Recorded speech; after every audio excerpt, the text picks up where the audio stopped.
नमस्कार मित्रों, मेरा नाम मोनिका सोनी है। आज मैं कक्षा 8 के विज्ञान विषय की क्लास लेकर आई हूँ, जिसमें अपन पार्ट 3 जो है विज्ञान विषय में संश्लेषित रेशे और प्लास्टिक के बारे में अध्ययन करने वाले हैं। सबसे पहले अपन देखते हैं कि इसके क्या क्या टॉपिक हैं। इसमें है संश्लेषित रेशे, इसकी परिभाषा, संश्लेषित रेशे जो है इनके प्रकार, जिसमें पहला आता है जैसे कि पहला है इसमें रेयोन, दूसरा नायलॉन, तीसरा पॉलिस्टर, चौथा एक्रेलिक। इन चार चीजों के बारे में अपने को पढ़ना है। साथ ही अपने को संश्लेषित रेशों के गुणधर्म के बारे में पढ़ना है। इसके बाद में अपन अगला टॉपिक पढ़ेंगे प्लास्टिक, जिसकी अपने को परिभाषा देखनी है। प्लास्टिक जो है इसके प्रकार अपने को पता हो कि दो प्लास्टिक है, थर्मोप्लास्टिक और थर्मोसेटिंग प्लास्टिक। इसके बाद अपन आगे देख लेते हैं। सबसे पहले अपन परिभाषाएं देखते हैं और पहली परिभाषा है संश्लेषित रेशा, यानी कि संश्लेषित जो रेशा होता है इसको हम मानव निर्मित रेशा भी कहते हैं। और इसकी परिभाषा क्या होगी? मनुष्य या मानवों द्वारा बनाए गए रेशों को हम संश्लेषित रेशे कहते हैं।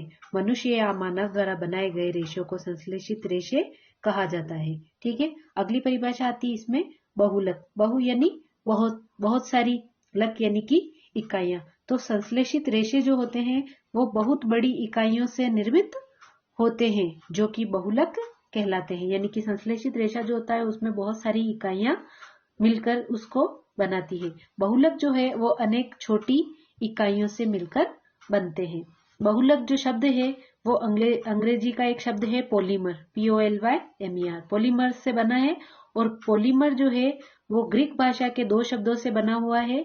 ये अपन देख लेते हैं। यहाँ पे पॉलीमर जो है ग्रीक भाषा के दो शब्द इसमें शामिल है। पहला आता है पोली और दूसरा आता है मर। पोली का अर्थ है अनेक और मर का मतलब होता है भाग या इकाई, यानी कि जो बहुत सारी इकाइयों से या भागों से मिलकर बनते हैं उनको पॉलीमर कहा जाता है। यहाँ पे लिखा हुआ है पॉलीमर या बहुलक बहुत सी इकाइयों के दोहराने से बनता है। इसके बाद अपन आगे देख लेते हैं प्लास्टिक। प्लास्टिक की जो परिभाषा है वो है, प्लास्टिक जो है ये भी एक प्रकार का क्या है, बहुलक है। और इनमें इकाइयों की व्यवस्था जो होती है वो रेखीय भी हो सकती है और तिर्यकबद्ध भी हो सकती है। यानी कि इसके अंदर जो इकाइयां जो जुड़ी हुई होती है या तो वो रेखीय अवस्था में जुड़ी हुई होगी या फिर तिर्यकबद्ध अवस्था में जुड़ी हुई होगी। इसके बाद अपन देखते हैं 5R का सिद्धांत। ये भी इंपॉर्टेंट है, 5R का सिद्धांत। इसके अंदर क्या है, आपको 5 बातें याद रखनी है। स्पेलिंग देखना आप, री सब में लगा हुआ है, पांचों में। ठीक है। अब अपने को देखना है, एक तो ड्यूज है, एक फ्यूज है, एक यूज है। और साइकिल के ऊपर क्या होता है, कवर। तो साइकिल और कवर। सबसे पहले अपने रिड्यूस। रिड्यूस यानी उपयोग को कम करना। रिड्यूस का मतलब हो गया उपयोग को कम करना। री यानी वापस, यूज यानी उपयोग करना, यानी कि पुनः उपयोग करना। उसके बाद आता है साइकिल। रीसाइकिल का मतलब होता है पुनः चक्रित करना, यानी कि पुनः उसका निर्माण करना। उसके बाद आता है रिकवर। रिकवर यानी कि वापस से प्राप्त करना, पुनः प्राप्त करना। और रिफ्यूज का मतलब हो गया उसका बिल्कुल उपयोग न करना। इंग्लिश में रिफ्यूज जो वर्ड होता है उसके किसी भी चीज के लिए अपन मना या निषेध जिसके लिए करते हैं, मना करते हैं, उसके लिए रिफ्यूज जैसे वर्ड का यूज होता है। तो यहाँ पे रिफ्यूज का मतलब हो गया उपयोग न करना। आपको ध्यान रखना है री के बाद री सब जगह है। एक आपको ध्यान रखना है DUSE ड्यूज, एक आपको ध्यान रखना है यूज, उसके बाद आपको ध्यान रखना है फ्यूज। ठीक है। फ्यूज, ड्यूज, ड्यूज और फ्यूज। तो रेड्यूस, रीयूज और रिफ्यूज, यानी कि उपयोग को कम करना रेड्यूस, रीयूज पुनः उपयोग करना, रिफ्यूज उपयोग न करना। अब साइकिल के ऊपर क्या होता है, कवर। तो साइकिल का रिसाइकिल पुनः चक्रित करना और रिकवर यानी कि पुनः प्राप्त करना। तो ये 5R का सिद्धांत है, आपको एग्जाम में पूछा जा सकता है। आपको ये पांचों बातें पता होनी चाहिए। इसमें अब आगे देखते हैं अपन संश्लेषित रेशों के प्रकार देखेंगे। संश्लेषित रेशे जो है इसके 4 प्रकार यहाँ पे बताए हुए हैं। सबसे पहला है रेयोन, फिर है नायलॉन, फिर है पॉलिस्टर, फिर है एक्रेलिक। सबसे पहले जो अपन देखेंगे वो रेयोन के बारे में देखेंगे। तो रेयोन जो है इसको हम कृत्रिम रेशम भी कहते हैं। और यह रेशा जो होता है काष्ठ लुगदी के रासायनिक उपचार से प्राप्त किया गया है। जो रेयोन जो रेशा है इसको कृत्रिम रेशम कहा जाता है। और काष्ठ की जो लुगदी होती है उसके रासायनिक उपचार से इसे प्राप्त किया जाता है। और ये जो होता है ये रेशम से सस्ता होता है। और कैसा रेशा है? ये मानव निर्मित रेशा है। ठीक है, इसके बाद अपन आगे देख लेते हैं। अब देखेंगे अपन नायलॉन। ठीक है, नायलॉन के अंदर ये अगर आपको प्रश्न पूछा जाए छोटे प्रश्नों में, पहला ऐसा रेशा जो पूर्ण रूप से संश्लेषित रेशा था, तो उसका आंसर हो जाएगा नायलॉन। यह प्रथम पूर्ण रूप से संश्लेषित रेशा है और इसका जो निर्माण होता है वो कोयले, जल और वायु से किया गया है ना। यह रेशा जो होता है प्रबल प्रत्यास्थ होता है और हल्का होता है। प्रबल प्रत्यास्थ का मतलब होता है जैसे कि आपने रबड़ देखा है ना, जिसको अपन खींचते हैं वापस उसी अवस्था में आ जाता है, इसको कहते हैं अपन प्रत्यास्थ। यानी कि खींचने पर उसकी अवस्था बदलती है और छोड़ने पर वापस पुरानी अवस्था में आ जाता है। तो ये जो रेशा होता है इतना प्रबल प्रत्यास्थ होता है और हल्का होता है। और ये जो रेशा होता है कैसा होता है? चमकीला होता है और धुलने में सुगम होता है, यानी कि आसानी से अपन इसको धो सकते हैं। अब इसका उपयोग कहाँ कहाँ होता है? जैसे कि आपने पैराशूट होता है जो उड़ने के काम में आता है, वो उसके कपड़े में इसका यूज होता है। इसके बाद में चट्टानों पर चढ़ने के लिए जो बड़े बड़े रस्से, मोटे मोटे रस्से बनाए जाते हैं, उसमें भी नायलॉन का प्रयोग किया जाता है। अब इसमें कौन कौन सी वस्तुएं जो है इससे निर्मित है, इसमें आप देखिए, इसमें जुराबे, रस्से, तंबू, पर्दे, स्लीपिंग बैग, दांत साफ करने का जो ब्रश है, कारों की सीट के पट्टे, ये सारी की सारी चीजें किससे बनी होती है? नायलॉन से बनी होती है। अगला जो आता है वो आता है पॉलिस्टर। पॉलिस्टर जो है, पॉलिस्टर में एक प्रकार है इसमें टेरिलिन, ये सबसे लोकप्रिय है।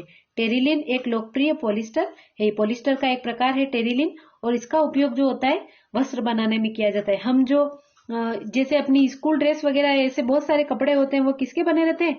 पॉलिस्टर के बने रहते हैं। तो पॉलिस्टर में भी सबसे लोकप्रिय कौन सा है? टेरिलिन है। अब अपन आगे देखते हैं इसमें। टेरिलिन जो होता है, सॉरी, पॉलिस्टर जो होता है उसमें दो प्रकार बता रखे हैं। जैसे एक तो इसमें टेरिलिन और दूसरा इसमें पीईटी, पैट। तो पॉलिस्टर की क्या विशेषता होती है? एक तो इसमें आसानी से सिलवटें नहीं पड़ती है और आसानी से ये धुल जाते हैं, आसानी से ये सूख जाते हैं, क्योंकि ये जो रेशे होते हैं वो क्या करते हैं? पानी को अवशोषित नहीं करते। इसके बाद आता है पीईटी, पैट। तो पीईटी में आ जाएगा पी यानी पॉली, ई यानी एथिलीन और टी यानी टरथेलेट। इसका पूरा नाम पूछ सकते हैं आपको एग्जाम में, पीईटी का पूरा नाम बताइए, तो पॉली एथिलीन टरथेलेट। इसके बाद में इसका उपयोग देखते हैं अपन। पीईटी का उपयोग होता है बोतलों में, बर्तन, फिल्म, तार आदि में इनका निर्माण करने के लिए किसका उपयोग किया जाता है? पीईटी का उपयोग किया जाता है, जो कि क्या है? एक संश्लेषित रेशा है। अब इसमें अपन आगे देखेंगे पॉलिस्टर से बने कपड़े। अब इसमें क्या है कि कोट यानी कि कॉटन, अगर पॉलिस्टर को कॉटन के साथ मिलाया जाता है तो वो कहलाता है पॉलीकोट। ठीक है, अब कॉटन यानी कि कपास, कॉटन यानी कि कपास, फिर आता है पॉलीवूल। पॉलीवूल यानी कि पॉली यानी पॉलिस्टर, वूल यानी कि ऊन। ठीक है, तो पॉलिस्टर और ऊन को मिला देंगे तो बनेगा पॉलीवूल। और टेरिकोट का मतलब हो गया टेरिलिन और कॉटन, जब इसको मिलाएंगे तो क्या बनेगा? टेरिकोट बनेगा। अगला जो रेशा है वो है एक्रिलिक रेशा। तो ये कृत्रिम ऊनी रेशा है एक्रिलिक वाला, और इससे बनी वस्तुएं भी कैसी होती है? सस्ती। कहने का मतलब ये है कि जो संश्लेषित रेशों से बने हुए कपड़े या जो भी चीजें होगी वो कैसी होगी? सस्ती होगी और टिकाऊ होगी। और ये जो है अधिक लोकप्रिय और टिकाऊ है। क्या है? एक्रिलिक वाला रेशा। आगे अपन देख लेते हैं। सभी रेशे जो हैं पेट्रोलियम रसायन के विविध प्रक्रमों द्वारा तैयार किए जाते हैं, यानी कि पेट्रोलियम जो रसायन होता है उसको विभिन्न प्रक्रमों से गुजार करके फिर ये रेशे तैयार किए जाते हैं। अब संश्लेषित रेशों के क्या गुण होते हैं? अगर आपको ये एग्जाम में पूछा जाए तो आप बता सकते हो कि ये एक तो जल्दी सूखते हैं, ठीक है, उसके बाद में ये अधिक चलाऊ होते हैं और सस्ते होते हैं और आसानी से ये उपलब्ध हो जाते हैं और रख रखाव में कैसे होते हैं? सुविधाजनक होते हैं। क्यों होते हैं? क्योंकि इनके अंदर कीड़े नहीं लगते। इसके बाद देखो, अब अपन जो पढ़ते हैं प्राकृतिक और संश्लेषित रेशे में अंतर। ये जो है आपको एग्जाम में पूछा जा सकता है, एग्जाम की दृष्टि से इम्पोर्टेंट टॉपिक है। इसको मैंने इजी वे में जो लिखा हुआ है वो अपन यहाँ देख लेते हैं। यहाँ से देखते हैं। सबसे पहले एक तरफ है प्राकृतिक रेशे, एक तरफ है संश्लेषित रेशे। तो इसको अपन पहले पॉइंट से ऐसे काउंट कर सकते हैं, जैसे कि ये पहला पॉइंट है अपना उदाहरण, यानी कि इसका जो उदाहरण है वो क्या है? रुई, ऊन और रेशम। जबकि संश्लेषित रेशे का उदाहरण है नायलॉन और पॉलिस्टर। इसके बाद में जो प्राकृतिक रेशे होते हैं वो कैसे होते हैं, महंगे होते हैं और कम टिकाऊ होते हैं, जबकि संश्लेषित जो रेशे होते हैं वो कैसे होते हैं, संश्लेषित रेशे सस्ते और ज्यादा टिकाऊ होते हैं।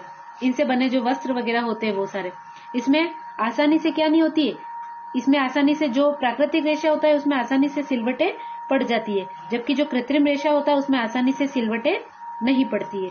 अब ये जो वस्त्र होते हैं प्राकृतिक वाले, ये देर से सूखते हैं। क्यों? क्योंकि इनमें जल अवशोषण की क्षमता होती है, जबकि संश्लेषित रेशों से बने जो वस्त्र होते हैं वो जल्दी सूख जाते हैं। क्यों सूखते हैं?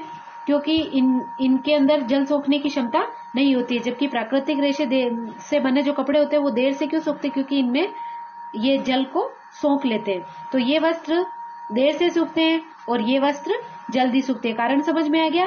देर से सूखने का कारण क्या है? क्योंकि ये जो है जल को अवशोषित करते हैं और ये जो रेशे होते हैं संश्लेषित रेशे वो जल को अवशोषित नहीं करते। इसके बाद देखिए, देखो इन धागों से बने जो कपड़े होते हैं उनमें कीड़ा लग जाता है। कॉटन के जो कपड़े होते हैं ज्यादा टाइम तक अगर अपन यूज नहीं करते तो उसमें क्या लग जाते हैं, कीट भी लग जाते हैं, जबकि जो संश्लेषित रेशों से बने धागों से बने जो कपड़े होते हैं उनमें कीट नहीं लगते। इसके बाद में ये जो होते हैं प्राकृतिक रेशों से बने कपड़े होते हैं, ये क्या करते हैं, पसीना सोखते हैं, जबकि संश्लेषित रेशे जो है उनसे बने वस्त्र पसीना नहीं सोखते हैं। और एक ये तो सारे गुण अपन ने देखे, एक दोष भी इनमें होता है कि ये जल्दी आग नहीं पकड़ते। कौन से? प्राकृतिक रेशे। जबकि संश्लेषित रेशे जो होते हैं जल्दी आग भी पकड़ लेते हैं और पिघलकर शरीर से चिपक जाते हैं। तो इनका एक ये अवगुण भी है। आप चाहे तो इसका स्क्रीनशॉट ले सकते हैं।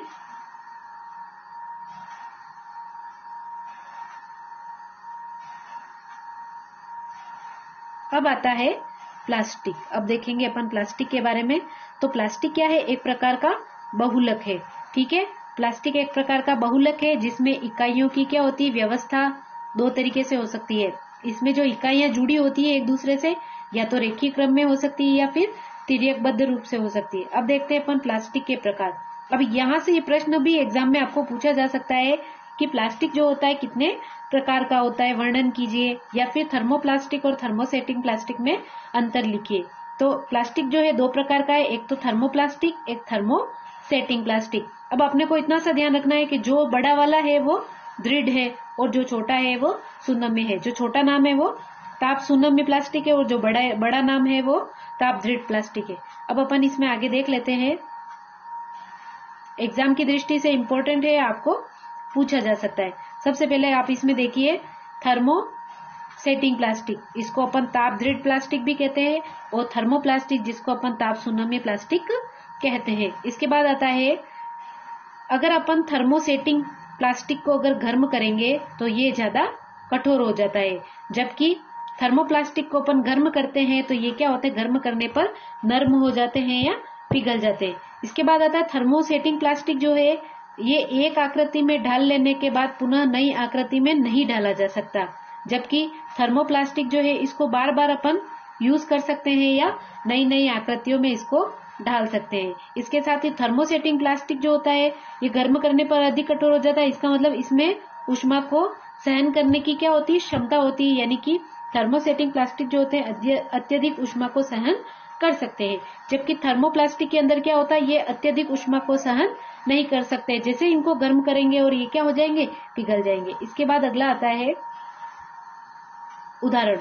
उदाहरण में जो अपन थर्मोसेटिंग प्लास्टिक है उसमें सबसे पहला उदाहरण आता है बेकेलाइट। बेकेलाइट जो प्लास्टिक है उससे किस चीज का निर्माण होता है, बेकेलाइट का उपयोग किया जाता है बिजली के स्विच बनाने में, बर्तनों के हत्थे आदि बनाने में। तो ये बेकेलाइट में भी बह आ रहा है, बिजली के स्विच में भी बह आ रहा है और बर्तनों के हत्थे में भी बह आ रहा है। इससे अपन ये याद रख सकते हैं। तो बेकेलाइट जो प्लास्टिक होता है इसका उपयोग कहाँ किया जाता है, बिजली के स्विच और बर्तनों के हत्थे बनाने में किया जाता है। क्यों?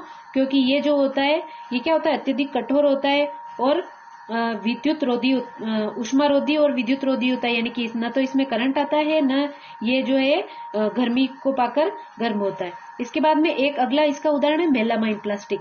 मेलामाइन प्लास्टिक जो होता है ये ये जो होता है आग में भी नहीं जलता है। आग प्रतिरोधी होने के कारण से इसका उपयोग फर्श की टाइलें, रसोई के बर्तन और कपड़े बनाने में किया जाता है। यानी कि जो अग्निशमन यंत्र वाले जो कर्मचारी वगैरह होते हैं उनके जो कपड़े होते हैं वो कौन से प्लास्टिक से बने हुए होते हैं, तो मेलामाइन प्लास्टिक से बने हुए होते हैं। यहाँ पे मैंने लिखा है बेकेलाइट की क्या विशेषता है कि ये ऊष्मा और विद्युत जो होती है उसका कुचालक होता है, जबकि मेलामाइन जो होता है वो आग प्रतिरोधी होता है। तो ये बेकेलाइट ऊष्मा विद्युत का कुचालक होने के कारण इसका उपयोग बिजली के स्विच बनाने में और बर्तनों के हत्थे बनाने में किया जाता है, जबकि मेलामाइन प्लास्टिक से क्या बनाए जाते हैं, कपड़े, रसोई के बर्तन, साथ ही फर्श की टाइलें बनाई जाती है। अब इसमें जो थर्मोप्लास्टिक है उसका उदाहरण देख लेते हैं, जैसे कि पॉलीथीन है। इसका उपयोग थैलियां बनाने में किया जाता है। जैसे सब्जी वगैरह अपन मार्केट में जाके लाते हैं तो वो जो थैलियां बनी हुई होती है वो किससे बनी होती है, पॉलीथीन प्लास्टिक से बनी होती है। एक इसमें प्लास्टिक का प्रकार है पीवीसी। पीवीसी का पूरा नाम होता है पॉलीविनाइल क्लोराइड, और ये जो है इसका उपयोग खिलौने बनाने में, कंघियां बनाने में और बड़े पात्रों के निर्माण में किया जाता है। इसका उपयोग पाइप बनाने में भी किया जा सकता है। और पीवीसी जो इसका पूरा नाम अपने को ध्यान रखना है, पॉलीविनाइल क्लोराइड। आगे अपन देख लेते हैं प्लास्टिक के प्रकार, जो मैंने आपको भी समझाया ना, इसको शॉर्ट फॉर्म में मैंने इसको बना रखा है कि जैसे देखिए इसमें ये लिखा है थर्मोप्लास्टिक, ये लिखा है थर्मोसेटिंग प्लास्टिक। थर्मोप्लास्टिक यानी ताप सुनम्य, थर्मोसेटिंग यानी ताप दृढ़। अब इसका पुनः उपयोग किया जा सकता है और क्रॉस का मतलब पुनः उपयोग नहीं किया जा सकता है। इसको गर्म करने पर पिघल जाता है और ये गर्म करने पर नहीं पिघलता है, यानी कि ये अत्यधिक क्या होता है, कठोर होता है। अब आगे इसके अपन देख लेते हैं उदाहरण। दो प्रकार के हैं थर्मोप्लास्टिक, कौन सा, बेकेलाइट और मेलामाइन, और इसमें कौन सा है, पॉलीथीन और पीवीसी। आगे देखते हैं अपन। अब आप इसमें देखिए बेकेलाइट जो प्लास्टिक है ऊष्मा और विद्युत का क्या होता है, कुचालक। तो इसका उपयोग कहाँ होता है, बिजली के स्विच और बर्तनों के हत्थे बनाने में।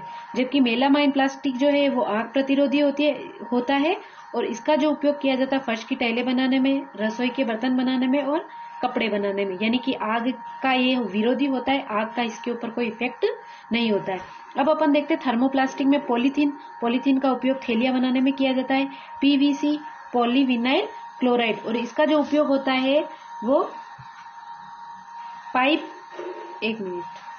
इसका उपयोग जो होता है वो पाइप, खिलौने, कंघियां और बड़े पात्र बनाने में किया जाता है। इससे पाइप भी बना सकते हैं, पीवीसी प्लास्टिक से खिलौने भी बना सकते हैं, कंघियां और बड़े पात्र आदि बनाने में इसका उपयोग किया जाता है। अब अपन आगे देख लेते हैं प्लास्टिक के गुण।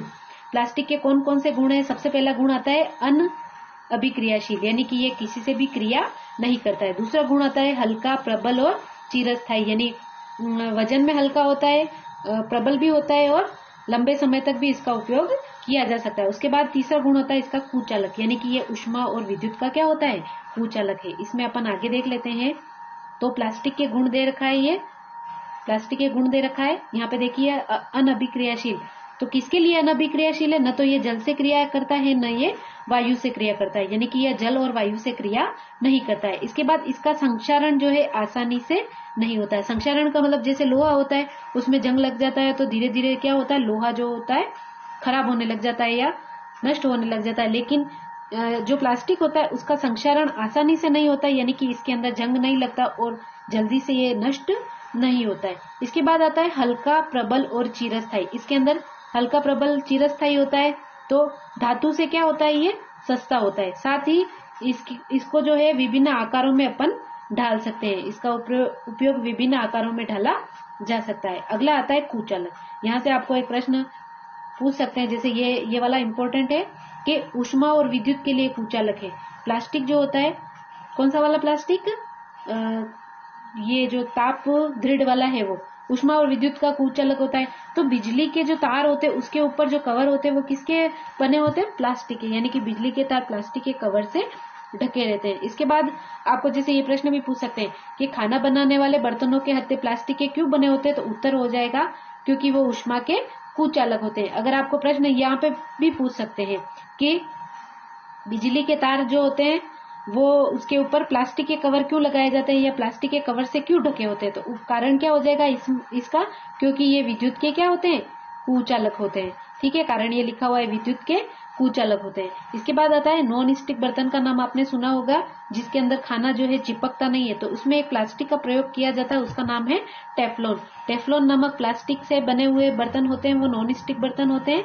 और इसकी विशेषता क्या होती है, इसमें जल और तेल जो होता है चिपकता नहीं है। आगे अपन देखते हैं प्लास्टिक और पर्यावरण।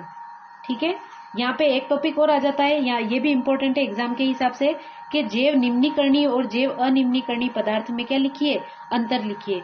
तो ये प्रश्न भी आपको पूछ सकते हैं, बहुत आसान है। इसमें वे पदार्थ जो प्राकृतिक प्रक्रिया द्वारा सरलता से अपघटित हो जाते हैं, जो प्राकृतिक रूप से अपघटित होते हैं वो क्या कहलाते हैं, जैव निम्नीकरणीय पदार्थ। ठीक है, इसका उदाहरण हो गया जैसे सब्जी के छिलके हो गए, फलों के छिलके हो सकते हैं, कागज हो सकते हैं, ये सारी की सारी चीजें क्या है, जैव अनिम्नीकरणीय, यानी कि ये किसी प्राकृतिक प्रक्रिया से क्या होते हैं, अपघटित होते हैं। जबकि कुछ पदार्थ ऐसे होते हैं जो जैव अनिम्नीकरणीय होते हैं, ये प्राकृतिक प्रक्रिया द्वारा सरलता से विघटित नहीं हो सकते, यानी कि इनके विघटन में या इनको नष्ट होने में बहुत सारे साल लग जाते हैं, न जाने कितने साल। ठीक है, इसके बाद अपन इसके उदाहरण देखते हैं।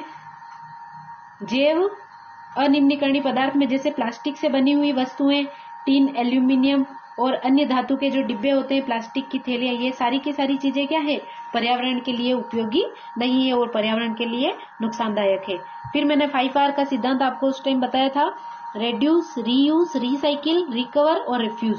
3 वर्ड याद कराए थे, ड्यूज, यूज और फ्यूज, सब में री लग रहा है, और साइकिल के साथ में याद रखना है कवर, उपयोग को कम करना, पुनः उपयोग करना, पुनः चक्रण करना, पुनः प्राप्त करना और उपयोग न करना। अब जो है एक प्रश्न आप देखिए इसमें कि प्लास्टिक अपशिष्टों का निस्तारण कठिन क्यों है। आपको एग्जाम में या तो ये प्रश्न पूछे अपशिष्टों का निस्तारण कठिन क्यों है, या फिर ये पूछे कि प्लास्टिक को पर्यावरण से क्या हानि है समझाइए, या फिर ये पूछे कि प्लास्टिक पर्यावरण को प्रदूषित करता है समझाइए। तो इन तीनों का जो उत्तर है वो सेम है। क्या है उत्तर, आप देखिए, प्लास्टिक एक जैव अनिम्नीकरणीय पदार्थ है। जैव अनिम्नीकरणीय यानी कि इसको अपघटित होने में कई वर्षों का समय लग जाता है। और प्लास्टिक को अगर अपघटित होने में बहुत सारे साल लग रहे तो दूसरा तरीका ये अपन उसको क्या कर दें, जला दे। लेकिन जलाने पर क्या होता है, ये पूर्णतया जलने में बहुत लंबा समय लगाता है। साथ ही साथ क्या होता है कि यह इस प्रक्रम में यह भारी मात्रा में विषैली गैस या धुआं उत्सर्जित करता है, जो कि पर्यावरण को प्रदूषित करता है। इसीलिए जो प्लास्टिक है वो पर्यावरण के लिए हितैषी नहीं है। प्लास्टिक का निस्तारण भी आसानी से नहीं किया जा सकता है। इससे रिलेटेड प्रश्न आ जाए एग्जाम में तो सबसे पहली बात तो आपको बतानी है कि प्लास्टिक कैसा है, जैव अनिम्नीकरणीय पदार्थ है, यानी कि इसको अपघटित होने में कई वर्षों का समय लग जाता है। दूसरा कारण क्या है कि अगर ये अपघटित नहीं हो सकता तो अपन क्या कर सकते हैं, इसको जला सकते हैं, लेकिन जलाने पर यह पूर्णतया जलने में बहुत लंबा समय लेता है। और तीसरी बात इसमें जो है वो है कि भारी मात्रा में ये क्या करता है, भारी मात्रा में विषैली गैसों को उत्सर्जित करता है, जिससे पर्यावरण क्या होता है, प्रदूषित होता है। अब इस जो चैप्टर से महत्वपूर्ण प्रश्न बनने के जो चांस है वो देखिए आप, प्राकृतिक और संश्लेषित रेशे में अंतर लिखिए, ये प्रश्न हो सकता है। संश्लेषित रेशों के प्रकारों का वर्णन कीजिए, जिसमें अपन ने पढ़ा था रेयोन, एक्रिलिक, नायलॉन, ये जो सारे रेशे अपन ने पढ़े उसमें अपन लिख सकते हैं।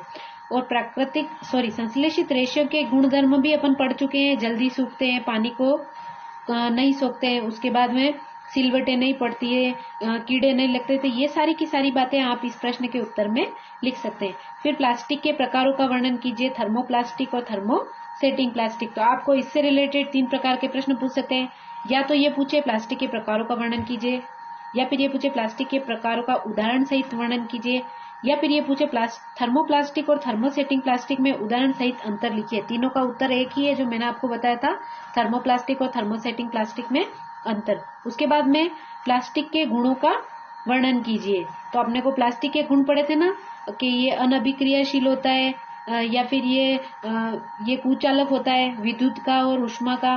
तो ये सारे के सारे गुण आपको इसमें लिखने हैं। इसके बाद जैव निम्नीकरणीय और जैव अनिम्नीकरणीय पदार्थ में अंतर लिखिए। ये प्रश्न भी आपको एग्जाम में पूछा जा सकता है। ये तो हो गया अपने पाठ संख्या 3 से रिलेटेड सारा मैटर। और आपके 2 जो है वो आपके सिलेबस से 2020-21 के सेशन के लिए हटाया गया है। इसके बाद अपन पार्ट 1 में जो बचा हुआ पोर्शन है उसको देखते हैं। एक इसमें कहीं मैंने ये पढ़ा था निराई जैसे आपके है नहीं, क्योंकि अपने खरपतवार जो है वो टॉपिक को क्या कर दिया गया है, हटा दिया गया है। तो निराई वाली बात तो इसमें अपने को नहीं देखनी। बाकी निराई क्या होती है, खरपतवार को हटाना जो है वो निराई कहलाता है। अब आप इसमें जो प्रश्न है वो देखिए कि पहला प्रश्न है, जो बचे हुए प्रश्न थे पहले पार्ट के अंदर वो बता रही हूं मैं। एक तो आपको जैसे ये पूछ सकते हैं कि मौसम के आधार पर फसलों के प्रकारों का वर्णन कीजिए। उसके बाद में पूछ सकते हैं आधारित कृषि पद्धतियों का वर्णन कीजिए। फिर आता है सिंचाई की विधियों के प्रकारों का उदाहरण सहित वर्णन कीजिए। चौथा प्रश्न आपके हो सकता है, ये मैंने बता दिया था पहले, खाद उर्वरक में अंतर लिखिए। फिर अब ये जो दूसरा प्रश्न है आधारित कृषि पद्धतियों का वर्णन कीजिए, मैंने जैसे इसका उत्तर लिखा है, आप चाहे तो इसको देख सकते हैं, आधारित कृषि पद्धतियां। ठीक है, अब इसमें मैंने 7 पॉइंट ये चित्र बना के बता रखे हैं। सबसे पहला जैसे है इसमें मिट्टी तैयार करना, दूसरा बुआई करना, तीसरा खाद उर्वरक देना, चौथा सिंचाई करना, पांचवा खरपतवार से सुरक्षा, छठा कटाई और सातवां भंडारण। अब एक एक करके मैंने इनका वर्णन लिखा हुआ है, इसको देखना आप। सबसे पहले जो आता है इसमें मिट्टी को तैयार करना। अब इसमें मैंने 2-3 बातें लिखी है।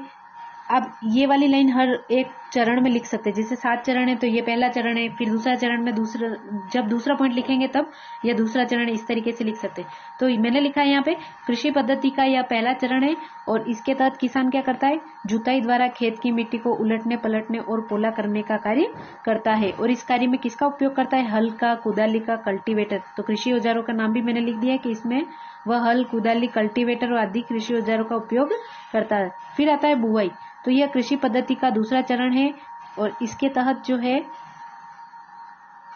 इसके तहत किसान अच्छी गुणवत्ता वाले स्वस्थ बीजों का चयन करता है। यानी कि बुआई में क्या होता है, बीजों का चयन होता है। तो बुआई के लिए जो उपकरण काम में या औजार काम में लिया जाता है वो है सीड ड्रिल का उपयोग किया जाता है। तो किसान अच्छी गुणवत्ता वाले स्वस्थ बीजों का चयन करता है और सीड ड्रिल नामक औजार का उपयोग किया जाता है। अब तीसरा जो पॉइंट है इसमें खाद और उर्वरक देना। इसमें मैंने लिखा है यह कृषि पद्धति का कौन सा चरण है, तीसरा चरण है। तो मिट्टी में पोषक पदार्थ की कमी को पूरा करने के लिए क्या करता है, किसान खेतों में खाद और उर्वरक का उपयोग करते हैं। तो खाद जो होती है प्राकृतिक होती है, जबकि उर्वरक जो होते हैं कृत्रिम रूप से बनाए जाते हैं। और कृत्रिम रूप से कहाँ बनाए जाते हैं, तो कारखानों के अंदर बनाए जाते हैं। फिर चौथा पॉइंट इसमें आता है सिंचाई। सिंचाई के अंदर क्या है,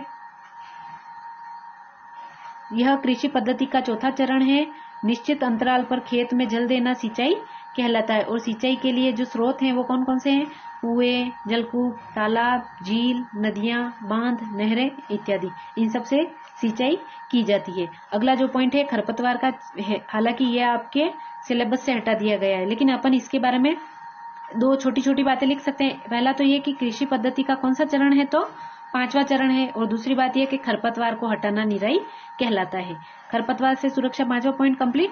अब इसके बाद में अपन देखते हैं छठा और 7वां पॉइंट। तो छठा पॉइंट जो है ये है कटाई। तो यह कृषि पद्धति का कौन सा चरण है, छठा चरण है। और कटाई का कार्य किससे किया जाता है, दराती या हार्वेस्टर की सहायता से कटाई का कार्य किया जा सकता है। कटाई के साथ अनाज को साफ करने के लिए थ्रेशिंग और कॉम्बाइन आदि मशीनों का प्रयोग किया जाता है। तो कटाई करने के लिए या अनाज को साफ करने के लिए थ्रेशिंग मशीन भी काम में लेते हैं, कॉम्बाइन मशीन भी काम में लेते हैं, दराती और हार्वेस्टर का प्रयोग। देखो दराती और हार्वेस्टर जो है ये तो करते हैं कटाई का कार्य, ठीक है। अनाज को साफ करने का कार्य कौन करता है, कि भूसे से दाने अलग करना है, ये काम करती है थ्रेशिंग मशीन। तो ये जो प्रक्रिया होती है इसको कहलाती है थ्रेशिंग। उसके बाद में एक कॉम्बाइन मशीन होती है जो कटाई भी करती है और थ्रेशिंग का कार्य भी करती है। अब आता है लास्ट भंडारण। तो ये कृषि पद्धति का कौन सा चरण है, 7वां चरण है।